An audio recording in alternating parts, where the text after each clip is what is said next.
great Los Angeles Philharmonic Orchestra.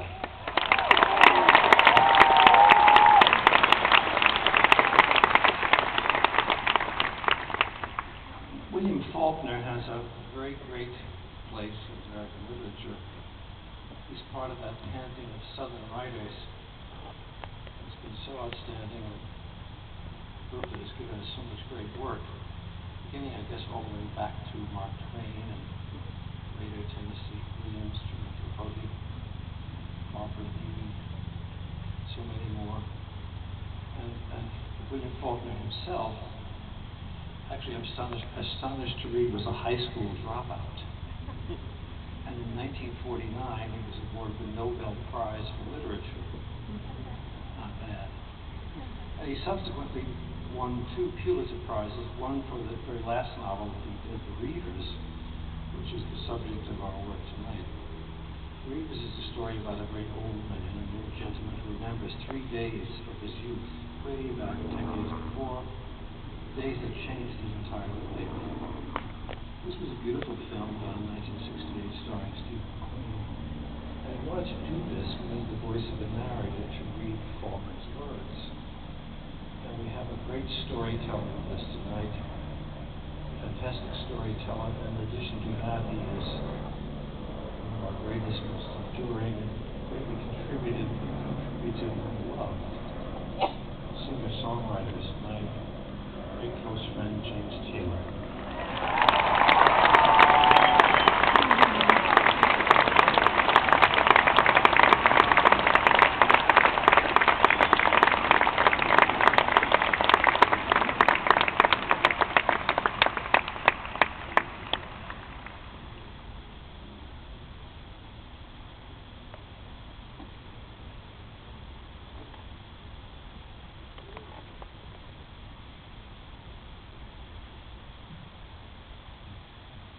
When I was young, I lived in a town called Jefferson, Mississippi.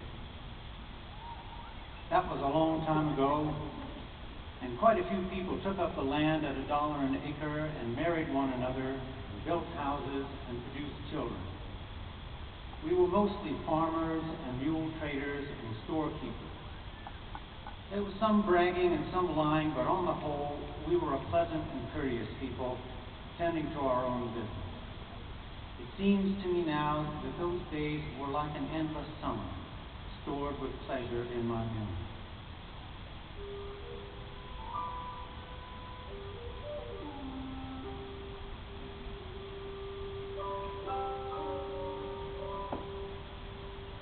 I suppose it can be said that I parted from my youth on a Sunday morning in the year 1905, just before noon, with a temperature close to 100 degrees.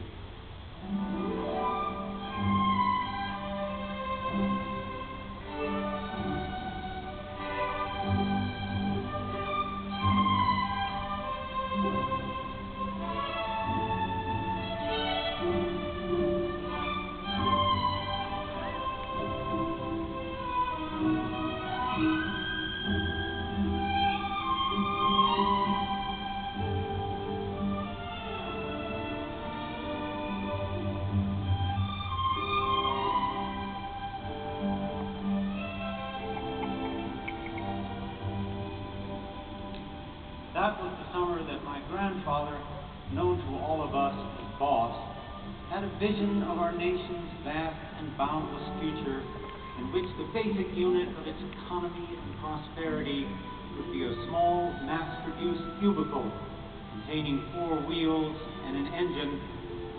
So we bought one. Or you cranked it by hand while standing in front of it with no more risk than a bone or 2 in your forearm. It had kerosene lamps for night driving, and when rain threatened, 5 or 6 people could readily put up the top in 10 or 15 minutes. Since my grandfather could not drive, he made my friend, Boone Hagenbeck, the official custodian and operator of the automobile. And when Boone first saw it, he found his soul's lily made, virgin love of his rough and innocent heart. It was a yellow Winton Flyer, the first car in